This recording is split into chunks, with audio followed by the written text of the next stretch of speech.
चीज़ें ट्रेडिंग से रिलेटेड सिखानी ज़रूरी है, और वो मैंने अभी देखी तो मुझे रियलाइज़ हो कि यार ये बहुत ज़रूरी है बताना। उनमें से सबसे पहली क्या चीज़, देखो मैंने स्टॉप लॉस अपना सॉरी सपोर्ट जो है वो यहाँ पे रखा हुआ है, ठीक है? मैंने यहाँ पे नहीं रखा सपोर्ट, ठीक है? क्यों? क्योंकि अगर हम यहाँ पे सपोर्ट रखेंगे तो हम यहाँ देख सकते हैं कि यहाँ पर कंसोलिडेशन है, ठीक है? और फिर यहाँ पर भी है, तो हमने सपोर्ट को उसी हिसाब से रखना है कि हमें प्रॉपर मूव चाहिए, ठीक है? तो हम यहाँ पे सपोर्ट का वेट करें। अब सपोर्ट पे आया ब्रेकआउट, ठीक है? यहाँ पे सपोर्ट पे ब्रेकआउट आ गया, ठीक है? अब जब ब्रेकआउट आया तो आप बोलेंगे यार हसन भाई आपने हमेशा बताया है कि ब्रेकआउट पे एंट्री लेनी होती है, मगर यहाँ तो ब्रेकआउट पे देखें ब्रेकआउट हुआ है उसके बाद कैंडल ऊपर जाने लग गई। तो मैंने हमेशा क्या बताया है कि ब्रेकआउट पे क्लोज़ होने के बाद एंट्री, जब जब भी बॉडी क्लोज़ हो मैं हमेशा ही कहता हूँ तभी एंट्री लेनी है। अब बॉडी तो क्लोज़ हो गई, मगर ऐसा नहीं है कि अंधाधुन एंट्री ले लें। यहाँ पे अगर हम गौर से देखें तो इसके नीचे कितनी बड़ी विक है, ठीक है? अब फ़र्ज़ करो हम ब्रेकआउट पे एंट्री लेते और इतनी बड़ी विक ना होती, तो हमारा ऑब्वियस टारगेट क्या होता? हमारा टारगेट होता यहाँ पर, ठीक है? और ऑलरेडी इतनी बड़ी विक बनाकर ये बता दिया इसने कि कैंडल को मुश्किल हो रही है मज़ीद नीचे जाने में, ठीक है? तो हम यहाँ पे एंट्री नहीं लेंगे, हम वेट करेंगे कि उसके बाद जो कैंडल बनी, जैसे ही ग्रीन कैंडल बनी, ये ग्रीन कैंडल जो है वो या तो यहाँ से ग्रीन ना बनती या इससे ऊपर ना जाती। जैसे अब इसमें देखें अगली ग्रीन कैंडल यहाँ पर गई हुई ऊपर, ठीक है? ये ग्रीन कैंडल ऊपर गई, ठीक है? अभी भी 1 मिनट है इसकी, लेकिन अगर इस ग्रीन कैंडल की जगह एक रेड कैंडल बनती इधर और वो क्लोज़ करती, मैं इसको बना के दिखाता हूँ, इनको डिलीट करके, ठीक है? यहाँ पे एक रेड कैंडल बनती इस ग्रीन कैंडल के बाद, और वो यहाँ क्लोज़ करती प्रीवियस कैंडल की बॉडी से नीचे, तब हमें श्योर होता है कि अब पॉसिबिलिटी है कि मार्केट यहाँ तक आएगी इस विक को फिल अप करने के लिए, ठीक है? इस गैप को फिल करने के लिए।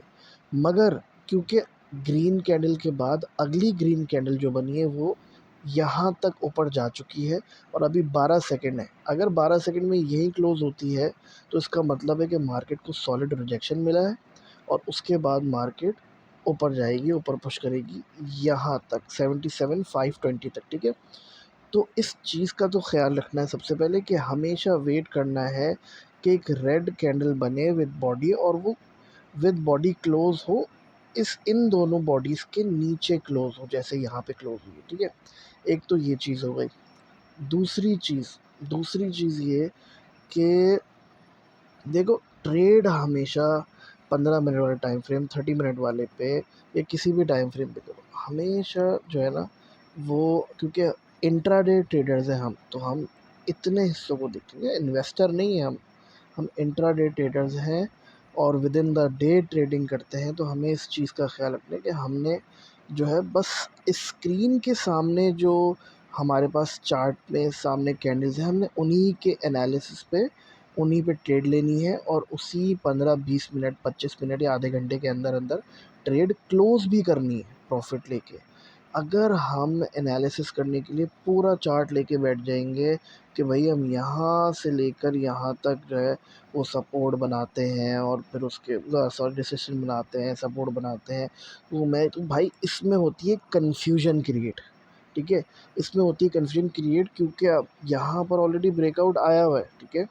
मगर यही तो फ़र्क है ना टाइम फ्रेम का, कि अगर आप 15 मिनट वाले टाइम फ्रेम में पूरा पीछे का एनालिसिस करते रहोगे तो 15 मिनट वाले में क्यों ट्रेडिंग कर रहे हो? फ़ायदा नहीं है ट्रेडिंग का। फिर बड़े टाइम फ्रेम में करो ताकि ये पूरी कैंडल्स उस बड़े में कवर होके इतने ही हिस्से में आ जाए, ठीक है? ऐसा नहीं होता कि हम पीछे पूरे चार्ट के जो है ना एनालिसिस करते हैं उसके बाद ट्रेड लेते हैं। हमेशा सिर्फ़ और सिर्फ़ इतने एरिया में हमने इतने एरिया का एनालिसिस करना है, ठीक है। अब तीसरी चीज़ क्या, तीसरी चीज़ ये है कि जैसे ये हमारा कहेंगे सपोर्ट, हमारा यहाँ पे सपोर्ट है, ठीक है। उसके बाद हमारा रेजिस्टेंस हो गया यहाँ पर, ठीक है। अब इस एरिया के अंदर कोशिश करो, इस एरिया के अंदर ट्रेड नहीं लो। ये एरिया ट्रेड करने के लिए नहीं है। इस एरिया में ट्रेड नहीं लो, क्योंकि यहाँ पे बहुत ज़्यादा चांसेस हैं लॉस होने के। लॉस होने के बहुत ज़्यादा चांसेस हैं। हमेशा एक परफेक्ट जो है वो ब्रेकआउट का इंतज़ार करो, ठीक है, कि परफेक्ट ब्रेकआउट आए यहाँ ऊपर, ठीक है, या नीचे, ठीक है। तो हमें पता है कि अगर नीचे परफेक्ट ब्रेकआउट आता है, इस कैंडल की तरह नहीं जो अभी आई, तो कैंडल फिर मूव करेगी यहाँ तक, ठीक है। अगर ऊपर ब्रेकआउट आया तो हमें पता है कि कैंडल मूव करेगी यहाँ तक, और उसका जो पहला टारगेट होगा वो यहाँ पर होगा 77 600, 600 आई गेस, 77 700 पे, ठीक है। उसके बाद जो सेकंड टारगेट होगा वो होगा 77 800, ठीक है, 77 800। उसके बाद उसके ऊपर होगा 77 900, या 900 से थोड़ा सा पहले, क्योंकि ये जो विक है यहाँ पर, इस विक को देखना ज़रूर। देखो ठीक है, ये बॉक्सेस बहुत ज़रूरी है, मगर उससे पहले ये विक ज़रूरी है, क्योंकि ये विक फिलअप होगी, सही है। और यही विक बताती है कि रिजेक्शन गैम्बलिंग नहीं करनी हमें। हमें समझ के, चार्ट को पढ़ के, साइकोलॉजी समझ के कैंडल्स की, उसके बाद ट्रेडिंग करनी है, ठीक है। तो इस चीज़ का भी ख्याल रखना ज़रूरी है, बहुत ज़रूरी है। अब आते हैं चौथी चीज़ पर, ठीक है। इन सब चीज़ों को कहीं रजिस्टर में नोट करके लिखते रहो। अगर मैं यहाँ पर 4 घंटे वाला टाइम फ्रेम खोलूँ, ठीक है, तो 4 घंटे वाले टाइम फ्रेम में आप देख सकते हैं कि यहाँ पर कितनी ज़्यादा कंसोलिडेशन है, इधर भी और इधर भी, यानी हमें एक परफेक्ट मूव नहीं मिल पा रही है, ठीक है। जबकि अगर इन दोनों को हम इरेज़ करें तो हम यहाँ पर देख सकते हैं कि यहाँ पे मार्केट ने, अगर हमने यहाँ पे एनालिसिस किया हुआ है, हमने यहाँ पे देखा कि मार्केट ने ब्रेकआउट दिया है, ठीक है, ये ब्रेकआउट दिया है, ये वाला भी ब्रेकआउट दिया हुआ है, ठीक है। ब्रेकआउट कंटिन्यूसली मार्केट ने दिए हुए हैं, ठीक है। उसूलन तो मार्केट को नीचे जाना चाहिए यहाँ तक, ठीक है, इस विक को फिल करने के लिए, मगर हमें एक सॉलिड कैंडल का वेट करना ज़रूरी है। अब देखो, जब पहला ब्रेकआउट आया 4 घंटे वाले टाइम फ्रेम में, तो उसके बाद कैंडल हमारे टारगेट तक तो गई है, जो कि है 77 200। अगर यहाँ पे गौर से देखें तो विक, देख रहे, क्रॉस करके उसको नीचे गई है, 160 तुम से भी नीचे गई है, ठीक है। तो यहाँ पे तो उसूलन बाहर आ जाना चाहिए, यानी कि स्ट्रैटेजी सही थी जिन्होंने यहाँ पे एग्ज़िट लिया।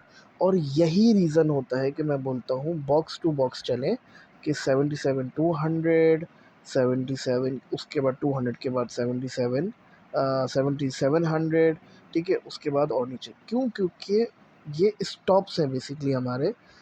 हो सकता है कि पहले स्टॉप से ही मार्केट रिवर्स बैक हो जाए, ठीक है। तो ये बहुत ज़रूरी है कि स्टॉप टू स्टॉप, इसीलिए जो देखा होगा आपने TP1 TP2, take profit 1, take profit 2, take profit 3, इसीलिए लगाया जाता है, क्योंकि हमें हर दफ़ा वेट करना होता है।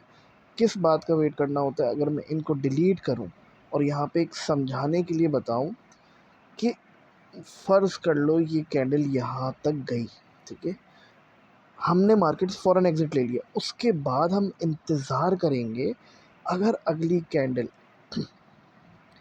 इसको ब्रेक करके नीचे आती है यहाँ पर, या इस विक को फिल करती है, तब हमें कंफर्म होगा कि ये अगली विक को फिल करेगी यहाँ तक, यानी कि 77,000 के स्टॉप पे जाएगी, ठीक है।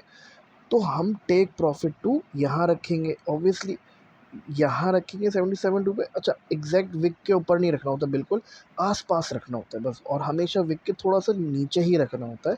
जैसे यहाँ पर 71, 60, 1 या 200, 2 इस तरह करके, ठीक है?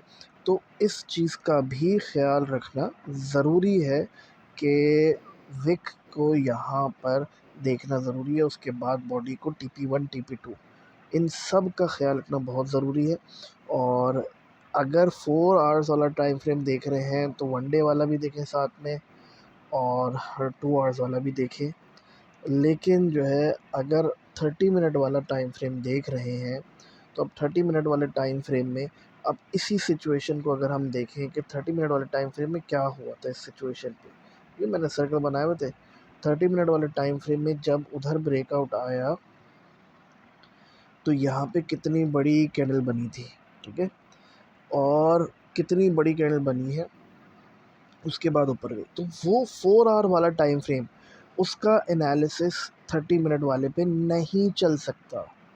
कोई फ़ायदा नहीं है उसको, क्योंकि 30 मिनट वाले का अपना एनालिसिस है, उसका अपना तरीका है, उसका अपना काम है। उसमें ये क्या है, छोटी-छोटी चीज़ें हैं उसमें, जैसे कि यहाँ पर अगर हम इस मार्केट से पहले की मार्केट को देखें तो हम यहाँ पे देखेंगे कि यार यहाँ पर हम देख सकते हैं कि ब्रेकआउट कोई नहीं आया अभी तक, ठीक है? यहाँ पर हमें ब्रेकआउट नज़र नहीं आया। उसके बाद एक बड़ा ब्रेकआउट आया सॉलिड, लेकिन वो इतना बड़ा था कि वो क्लोज़ टू दिस विक था। तो हमारे लिए रिस्की है, इसमें हम ट्रेड नहीं लेंगे, हम वेट करेंगे रीटेस्ट का। अगर रीटेस्ट होती है, मार्केट यहाँ जाती है और उसको ब्रेक नहीं करती, बल्कि यहाँ से नीचे आ जाती है, तब हम एंट्री लेंगे, ठीक है? हमेशा हमेशा इस चीज़ का ख़्याल रखना है। और मैं उम्मीद करता हूँ वीडियो कुछ समझ में आई होगी, और मिलते हैं अगली वीडियो में। तब तक के लिए ख़्याल रखें। Good bye.